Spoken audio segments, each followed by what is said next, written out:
네, 안녕하세요. 반갑습니다. 부산부동산 스타드입니다. 10월 18일 일일 브리핑 시작합니다. 부동산 우상향은 부정할 수 없는 현실. 자, 매물 증가 한번 보세요. 59,900개입니다. 59,900개. 아이고야, 6만 개 다다르려고 합니다. 제가 적정 매물 개수 시장이 어떻게 평가하냐면 전체 아파트 93만 개, 꿈돌이 93만 개, 3% 정도인 2.8만 개 정도가 시장의 적정한 공급 물량이다. 한 1000세대 정도 되는 아파트 되면요. 매물이 한 30개 정도 나와 있으면 시장이 좀 조금 뭐 팽팽하다. 이렇게 볼 수 있는 매도자 매수자 좀 팽팽하다 볼 수 있는 정도인데요. 지금 매물의 개수라는 것은 1000세대 정도 되면 매물이 60개 정도 나와 있다고 보면 됩니다. 무지하게 많은 겁니다. 예. 요 제목을 잘못 썼습니다. 부동산 매물 우상향은 부정할 수 없는 현실. 과거에는 뭐 경제가 엄청나게 가파른 성장을 하면서 뭐 국민소득, 뭐 GDP 모든 것이 다 올라가는 그 시절, 부동산 우상향 부정할 수 없는 현실이었던 것 같습니다. 지금 정체되어 있죠. 다 정체되어 있습니다. 지금 가장 많이 제가 보는 것은 자영업자 카페 가서 그 어려움을 좀 많이 살펴보고요. 서로 경쟁합니다. 내 이길 사람 있나? 나 오늘 이때까지 문 열어가지고 이제 문 닫을 때 다 돼가는데 오늘 매출 5,000원이다. 날 이길 사람 있냐? 이런 걸로 다툴 정도로 자영업자가 어렵다. 자영업자의 어려움은 곧 중소 기업들, 아주 작은 기업들 이 영향을 미칠 것이고 이 큰 기업들까지 대기업까지 이 영향을 미치고 있는 것이 작금의 현실이다. 그래서 대기업이 어려움을 취하고 있으니까 나오는 건 뭡니까? 지금 구조조정 이야기가 많이 나오고 있어요. 뭐 희망퇴직, 명예퇴직, 뭐 구조조정 이런 이야기 무진장 쏟아집니다. 뭐 대기업마다 다 이야기가 나오고 있더라. 그래서 과거에는 엄청난 성장을 구가하던 그 시절에는 부동산 우상향 부정하는 사람 아무도 없습니다. 지금은 이제 부동산 매물이 우상향하는 이 현실, 이것은 부정하기 어려울 것 같습니다. 아파트 나이 많이 들어갑니다. 10년만 지나면 30년 이상 아파트가 3분의 1이 넘어갑니다. 재건축 재개발 손도 못 대는 곳들 수두룩할 겁니다. 서울 아파트 거래량 30% 급감 이후에 50% 급감을 향해서 내달리고 있습니다. 자, 10월달 현재 거래되고 있는 것은 594건, 부산은 736건. 무지하게 빠릅니다. 거래가 무지하게 많아서 그러냐? 거래 신고를 무지하게 빨리 해서 그러냐? 명확하지는 않습니다. 아무튼 내일 거래량 한 800건 정도 수준 된다고 치면요. 거래량이 한 30% 정도 되었거든요. 정말 2200건 넘고 한 2400건까지도 거래량이 나오려고 하고 있습니다. 서울은 다 죽어가는데 지방의 시대? 뭐 금융이나 이런 측면이 지방을 비켜가지는 않습니다. 전세자금요. 무주택자인 사람한테까지 전세자금이 막 막힌다든지 내년 봄에 결혼하려고 했는데 신혼집 이사를 2달 앞두고 전세 대출이 막혔다. 다시 풀린다고 칩시다. 또 대출을 많이 낸다고 칩시다. 그럼 또다시 이것이 악순환이 되풀이 됩니다. 사람들 점점 돈을 안 쓰고 자영업자들 다 힘들고 중소기업 기업에서 나가라 합니다.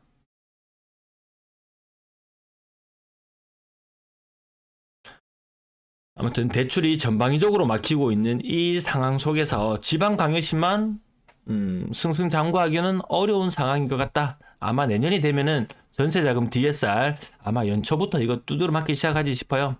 어떤 사람은 욕심도 많더라. 돈도 없으면서 욕심도 많더라. 자기 돈 1억 가지고요. 80% 4억 대출 받아가지고요. 5억짜리 집을 삽니다. 지 돈은 1억 있으면서. 그리고 이거 사가지고 어떡하냐. 얘가 전세로 돌리고. 난 또 전세자금 대출 또 더 받아가지고 또 딴 데 들어가고. 근데 이런 식의 엉망인 거죠. 왜? 전세자금 대출이 DSR 적용을 받지 않기 때문에 이런 것들이 가능하고 또 정책자금이 DSR의 예외로 되기 때문에 이런 일들이 비일비재하게 일어나고 있더라. 그 집이 아니고 집인 줄 알고 봤더니만 알고 보니까 집이 아니고 뭐였더라? 요거 자음들 순서 바꾸면 이렇게 되지. 집이 아니고 빚이더라. 요게 요쪽으로 가고 요게 요쪽으로 가고 요렇게 되면 요렇게 되죠. 집이 아니고 빚덩어리더라. 쿠팡 알리 이용하실 거면 댓글창에 링크 좀 이용해 주세요. 야, 지금 하루에 2,000원, 3,000원밖에 못 벌고 있습니다. 이 수수료, 일정에게 수수료 받는데. 제가 뭐 물건을, 특정 물건을 소개해서 파는 거 아니잖아요. 필요하신 물건 있으면 기왕에 하실 거면 이용해 주시면 감사하겠습니다. 전세 물량도 살짝 증가, 월세 물량도 살짝 증가. 서울이 매도 물량이 15% 증가하면서 전월세 물량도 15% 증가했습니다.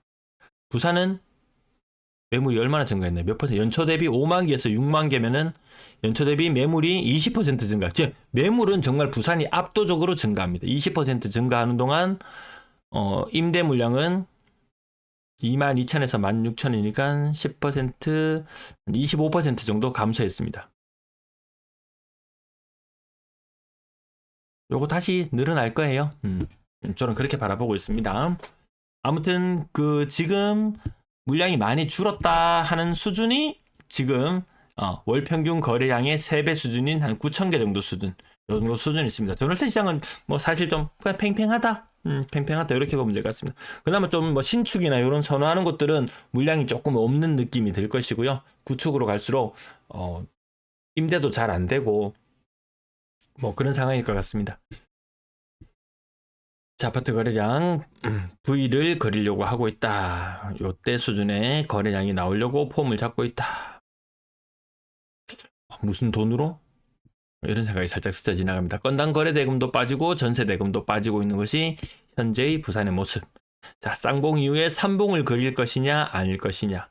쌍봉을 그리는 동안 요때가 피크였습니다. 22년 10월에서 23년 초반까지 요때 반등이 지금까지 쭉 이어온 반등의 한 80% 이상을 요 몇 개월 사이에 다 했습니다. 그리고 나서는 사실상 1년 반 정도 동안은 거의 개점 휴업 상태. 내년에 삼봉이 나온다 손 치더라도 뭐 상승률이나 이런 것은 크게 나타나지 않을 것이다. 크게 조급해 하지 않아도 된다. 이 현상은 더욱더 오래될 것으로 그렇게 예상이 되고 있죠. 자, 거래량은 10월의 거래량은 속도가 8월의 거래량만큼 나오려고 폼을 잡고 있습니다. 근데 고가의 아파트들 한번 보세요. 자, 대충 편의상 계산할게요. 자, 전체 거래량이 2,500개 정도 나올 때 6억 이상 아파트가 600건이었습니다. 근데 10월 달에는 거래량이 2,500건 정도 많으면 여기까지도 나올 것 같아요. 근데 고가의 아파트 거래량은 300건 정도밖에 나오지 않습니다. 아니, 돈이 있는 사람도 안 지르는데 돈 없는 사람이 더 질러서 아파트 거래량을 늘려준다고? 뭐 그렇게 바라봐야 되는 시장 상황인 거죠. 자, 거래량 보시면 다른 지역은 좀 살아나지만 이렇게 고가의 아파트 있는 지역들 거래량 수준은 감소한 채로 그대로 머물러 있다. 조금 특이합니다. 자, 실거래 가격 볼게요. 자, 마린시티자이 W 제외하고 나면 나머지는 10억 미만. 동네 레미안 아이파크 9억. 뭐 제곱미터당 1,000만원? 네, 그 정도 수준에서 뭐 크게 많이 벗어나고 있는 것 같지는 않습니다. 자, 너그 서장 9억. 이건 직거래였고요. 동네 레미안 아이파크 34평 7억 9,500. 이렇게 싸게 거래되는 것도 있나요? 제곱미터당 거의 1,000만원씩은 거래되는데 조금 비싼 거, 조금 싼 거. 결국 이거 놓고 보면은 뭐 평당 1,000만원, 제곱미터당 1,000만원 수준에서 크게 벗어나지 않는 모습이죠. 2년차가 지나고 거래가 터지면 간혹 신고가가 나오기도 하지만 그 또한 그렇게 대단한 것들이 없더라. 그럼 뭐가 대단하냐? 한번 소개해줘 봐라. 소개해줄 만한 게 없어요. 그저 가격 고가부터 저가까지 쭉 나열해놓고 보는 이 상태가 사람들이 어느 곳을 더 선호하는지 어디가 더 좋아? 뭐 따질 것도 없습니다. 이 금액 시장에서 말해주는 금액이 거기에 대한 급지라고 해야 될까요? 선호도 그런 것을 다 반영해주고 있는걸요. 6억 이상 거래 그래 좀 대출도 안 나오는데 제법 거래되고 있습니다. 이것이 급격하게 많이 줄어들었던 게 1, 2월 달의 모습이거든요. 근데 서울의 거래량은 지금 거래량 수준이 거의 1, 2월 달 수준의 거래량 수준까지 내려와 있는 상태입니다. 그렇다면 6억 이상 거래가 그래도 제법 많이 되고 있는 것은 아직까지 그게 대해서 깊이 생각해 보지는 못했네요. 그래서 어떤 이런 현상이 주어졌을 때 이게 왜 이렇지? 무슨 근거로?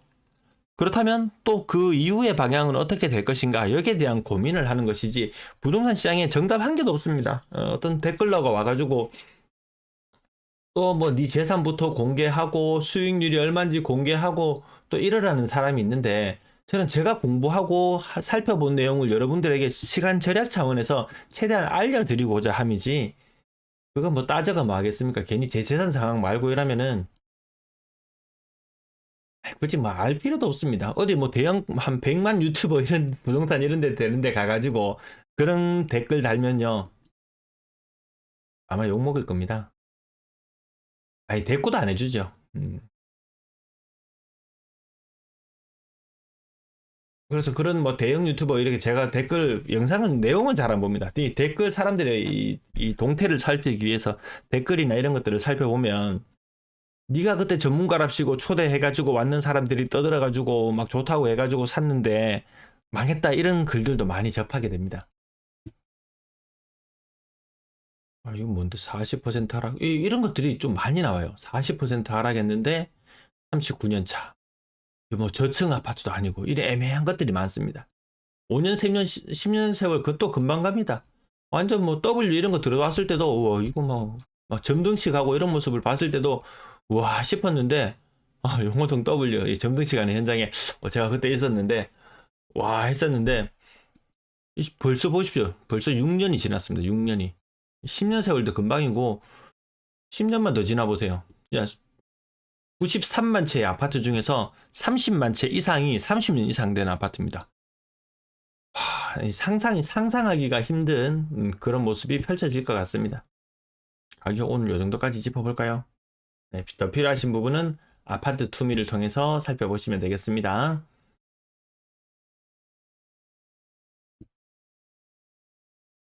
분양권 시장도 딱히 뭐 대단한 것이 없고 괜히 엄하게 직거래 비율만 좀 높아지고 있고요. 전세 거래량 조금 살아났습니다. 이번에 조금 살아나네요.